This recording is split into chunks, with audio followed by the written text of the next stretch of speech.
안녕하세요. 1% 공부방 선생님입니다.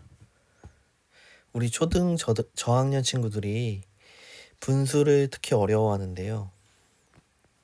친구들이 분수를 어려워하는 이유에 대해서 한번 이야기를 해보고, 그리고 어떻게 분수를 가르쳐야 하는지 그 부분도 한번 이야기해 보도록 하겠습니다.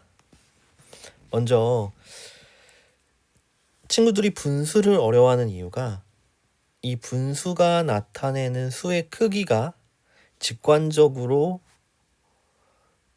이해되지가 않기 때문이에요. 예를 들면 1.5와 2분의 3은 같은 수죠. 이 두 수가 나타내는 크기가 같은데 이 소수로 나타내는 1.5는 이게 1과 2 사이에 있는 값이라는 게 직관적으로 딱 이해가 돼요. 근데 이제 2분의 3은 그렇지 않다는 거죠. 우리 저학년 친구들에게.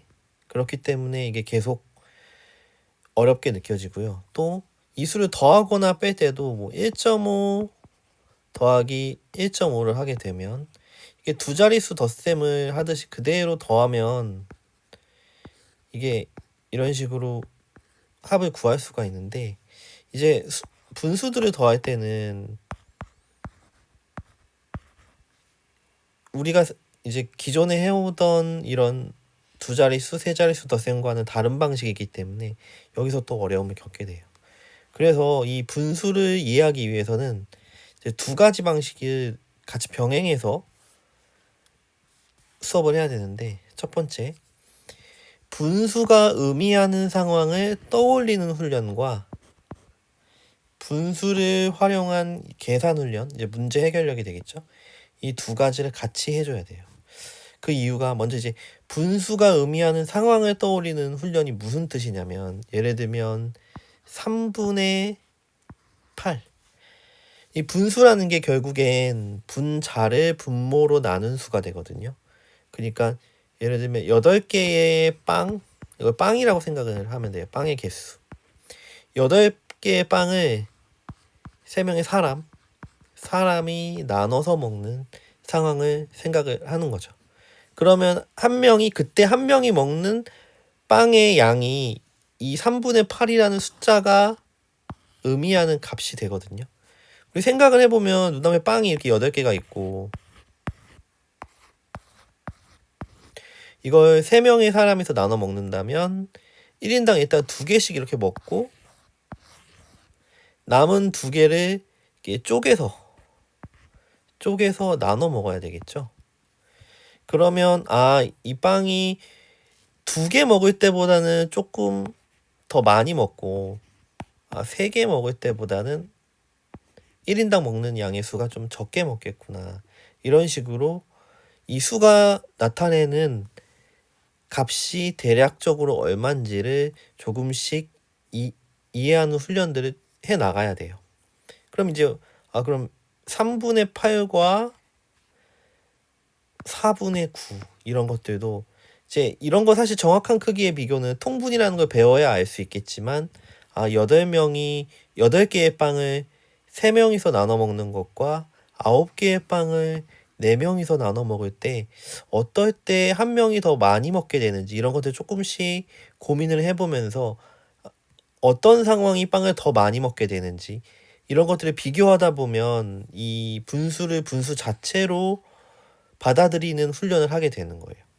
그게 결국에는 분수가 완전히 이해됐다는 게 분수를 이게 소수나 아니면 어떤 다른 값으로 변환을 시켜서 그 크기를 이해하는 게 아니라 분수 그대로 그 크기를 받아들이는 단계가 됐을 때 이제 분수를 제대로 이해했다고 할 수가 있거든요. 이제 이런 훈련들을 계속 해 나가야 되고요. 근데 이 첫 번째 훈련만으로는 초등 저학년들이 문제를 잘 풀기가 좀 힘들어요. 그러니까 첫 번째 방법은 이게 가장 근본적인 방법이긴 하지만 시간이 오래 걸려요. 이렇게 이 방법으로 분수를 이해하는 데까지 굉장히 오랜 시간이 걸리기 때문에 당장 이제 학교 교과 과정이라든지 문제를 풀기 위해서는 이 방법만으로는 좀 부족한 상황들이 많이 생기게 되죠. 이제 분수를 활용한 계산 훈련이라는 거는 기술적으로 이 분수가 뜻하는 값을 나타내고 그리고 구하는 그런 방법. 예를 들면 15의 5분의 4는 얼마일까? 이런 거 이제 기술적으로 해결하는 방법이 분모로 나누고 분자로 곱한다. 이렇게 15를 5로 나누고 다시 4를 곱하게 되면은 12가 되죠. 그러니까 15의 5분의 4가 12라는 걸 이렇게 기술적으로 구하는 훈련도 꼭 필요해요. 또 이제 대분수를 가분수로 바꾼다거나 다시 가분수를 대분수로 바꿀 때 나눗셈을 활용하거든요. 예를 들면 아까 구했던 3분의 7 같은 거 3분의 7을 대분수로 고칠 때는 7을 3으로 나눠서 몫이 2고 나머지가 1이기 때문에 이럴 경우에 나눈 수가 분모로 가고 몫이 자연수 자리로 가고 나머지가 분자 자리로 온다. 이렇게 이런 기술적인 훈련들도 병행을 해줘야 분수를 쉽고 빠르게 이해할 수가 있게 되는 거예요. 그러니까 이런 구체적으로 어떤 훈련들을 진행해야 되는지 각각의 문제 유형별로 다음 영상에서 소개해 드리도록 하겠습니다.